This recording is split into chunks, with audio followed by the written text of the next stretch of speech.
يلا بينا نشتغل. نسمي الله، بسم الله الرحمن الرحيم. كومنتات كتير عاوز اشرح برنامج الاكسل من ايه، من مايكروسوفت. شوية معلومات بسيطة. اول حاجة، انا دلوقتي لو فكرت استخدم الاكسل يبقى انا عندي رسومات بيانية. رسومات بيانية يبقى انا عاوز ايه؟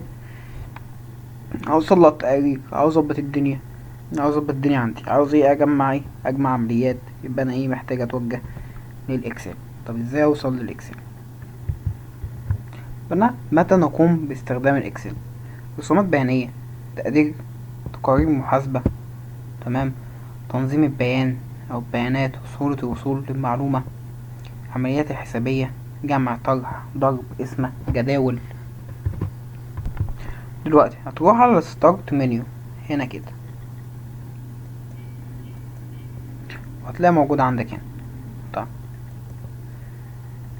هتروح على ايه؟ all program، كل حاجة، تمام، وتدور على ايه؟ مايكروسوفت اوفيس، واختار منها ايه؟ الاكسل، تبقى موجود هنا. دور يا معلم. تمام. باوربوينت عندك، معظم البرامج اللي احنا بنشتغل بيها. طيب اكتب لك برضه كيفية الوصول برنامج اكسل، او عن طريق البحث سيرش اكس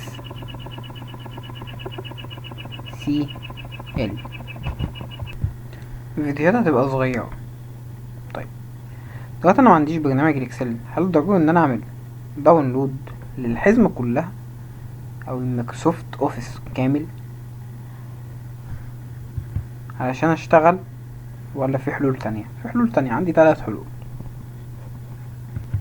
دلوقتي بعد الويب سايت المنتشر على الانترنت في مواقع كتير بتقدم نفس الخدمة. الموقع ده قريب من الاكسل اللي ممكن انت تشتغل عليه مثلا اونلاين. ممكن تعمل ايه؟ المعاملات الحسابية، او تجمع او تطرح، تعمل زي ما احنا ايه شايفين هنا كده. حلو كده، حلو جدا.